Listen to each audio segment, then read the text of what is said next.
Welcome to S G के hub. स्वागत है आप सभी का। तो आज हम लोग जो है ना इस चैनल के माध्यम से जो ना साइंस का एक बहुत इंपॉर्टेंट टॉपिक करने जा रहे हैं। अक्सर क्वेश्चन आता है, इसरो से आता है, सारा भाई उससे पूछ लेता है, नासा से पूछ लेता है, कुछ न कुछ ऐसे जरूर क्वेश्चन पूछा जाता है। तो इसको एक शॉर्ट वीडियो में लेके आया हूँ कि 10 से 15 मिनट में आपको बहुत सारी चीज़ें क्लियर होने वाली है और बहुत इंटरेस्टिंग होने वाली है। एज फॉर द नॉलेज बहुत ही इंटरेस्टिंग है। ठीक है, तो इसरो के बारे में पढ़ेंगे, साथ ही साथ जो है ना जहाज समुद्र की गहराई कैसे नापते हैं, किस चीज से नापा जाता है उसको। ठीक है, ये सारी चीजें आपका क्लियर होगा। ठीक है, तो अगर आपने चैनल को अभी सब्सक्राइब नहीं किया तो सब्सक्राइब और जो है ना बेल आइकन को प्रेस कर दें। साथ ही साथ वीडियो अगर अच्छी लगे तो उसको लाइक और शेयर कर दें। ठीक है, थैंक यू। देखते हैं, स्टार्ट करते हैं। चलिए, ठीक है। सबसे पहले भारतीय अंतरिक्ष अनुसंधान संगठन, ठीक है, इंडियन स्पेस रिसर्च ऑर्गेनाइजेशन कहा जाता है। ठीक है, अगर इसकी जो परिचय परिभाषा की बात की जाए, पूर्ण नाम भारतीय अंतरिक्ष विज्ञान अनुसंधान संगठन। 15 अगस्त 1969 को इसकी स्थापना हुई थी। ठीक है, इसका मुख्यालय बेंगलुरु कर्नाटक में है। डॉक्टर संपादक, ठीक है, सॉरी, संस्थापक डॉक्टर विक्रम साराभाई थे। ठीक है, उद्देश्य यही था राष्ट्रीय विकास के लिए अंतरिक्ष विज्ञान, उपग्रह तकनीकी और अंतरिक्ष विज्ञान अनुमान करना, मतलब कि अनुसंधान करना। प्रमुख तथ्य क्या था? उपग्रह आर्यभट्ट 1975 में, पहला प्रक्षेपास्त्र यानी SLV-3, ठीक है, और पहला सफल प्रक्षेपास्त्र यानी रोहिणी 1980। चंद्रमा मिशन यानी जो ना यानी 2008 में। मंगल मिशन मंगलयान यानी 2013 में। और जो ना चंद्रयान यानी लगभग जो है ना आपका आ जाता है 3 से लेके तो 2023 में। ठीक है, और इसके बाद आता है गगनयान मानव अंतरिक्ष मिशन प्रगति हो। इसके बाद आता है प्रमुख समय रेखा। 1969 में इसरो की स्थापना हुई थी। ठीक है, 1975 में आर्यभट्ट का वो हुआ था। ठीक है, 1980 में रोहिणी उपग्रह जो ना खरीदा गया। 2008 में चंद्रयान को किया गया। 2013 में मंगलयान को किया गया। 2019 में चंद्रयान 2। ठीक है, 2023 में चंद्रयान 3। ठीक है, 2025 में जो ना स्पेक्ट्रेडेक्स अन्य जो है मिशन एक्सेट्रा। ठीक है, इसके बाद बात करेंगे प्रमुख उपलब्धियां क्या क्या रही इसरो के। ठीक है, तो सफल जो है ना किफायती अंतरिक्ष मिशन होता है। ठीक है, चंद्रमा के जो है ना दक्षिणी ध्रुव के पास जो है ना सफल सॉफ्ट लैंडिंग होता है। मंगल की कक्षा में उपस्थित होने का पहला सफल प्रयास जो है ना मंगलयान होता है। संचार और मौसम नेविगेशन उपग्रहों का विकास किया जाता है। ज्यादा प्रबंधन, सॉरी, आपदा प्रबंधन का जो है ना शारीरिक उपयोग करना चाहिए। परीक्षा के लिए कुछ महत्वपूर्ण तथ्य क्या है? मुख्यालय इसका बेंगलुरु में है।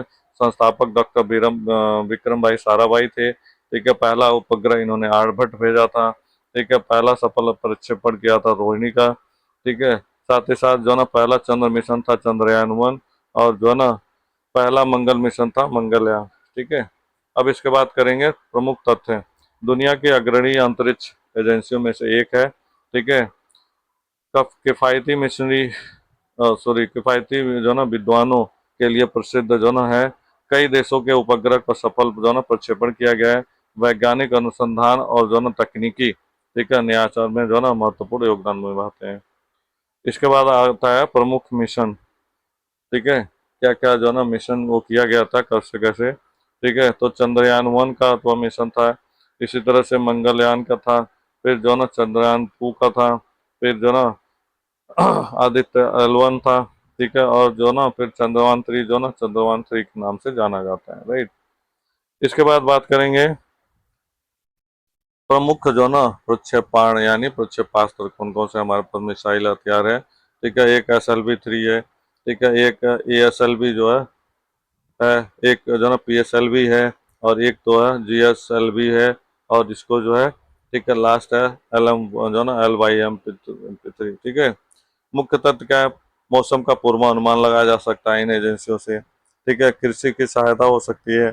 सब संचार सेवाएं जो है ना महंगी पड़ गई या होता नहीं है। ठीक है, और नेविगेशन यानी पृथ्वी आंदोलन में भाग लेते। ठीक है, इसके बाद आता है हालिया जो ना उपलब्धियां। चंद्रयान 3 की सफलता जो ना आदित्य जो ना एला और जो ना इस मिशन मंगलयान के कार्यक्रम की जो ना प्रगति की। ठीक है, और भविष्य के जो ना वैज्ञानिक दृष्टिकोण का अंतरिक्ष मिशन से है। इसके बाद आता है जहाज। समुद्र की जहाज जिसे कहते हैं वो कैसे काम करती है, कैसे नापती है। ठीक है, तो ये भी एक इम्पोर्टेंट टॉपिक है, तो देखते जाइए। ठीक है, जहाज में जो ना सोनार लगा होता है, नाम का उपकरण लगा होता है, और समुद्र की जो ना ध्वनि तरंगे भेजता है। ध्वनि तरंगे पानी के अंदर जा करके, ठीक है, समुद्र के तल से टकराती है, ठीक है, और इस तरह से वो पूछती है, मतलब जानकारी लेती है।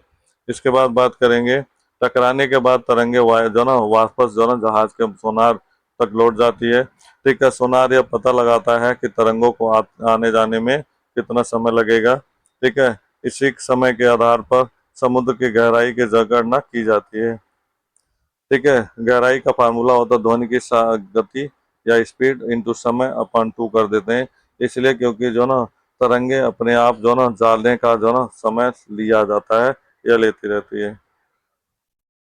ठीक है, बात करेंगे, अगर जो ना ध्यान दें कि ध्वनि की गति में पानी का लगभग जो है अब 1500 मीटर पर सेकेंड होती है। ठीक है, यह विधि बहुत ही तेज सटीक होती है। ठीक है, और उपयोग होता है समुद्र की गहराई के लिए। ठीक है, नेविगेशन क्षमता स्थिति के लिए, और जो ना समुद्र का जो है एक तरह से नक्शा बदलने के लिए। ठीक है, तो ये एक प्रमुख वो था।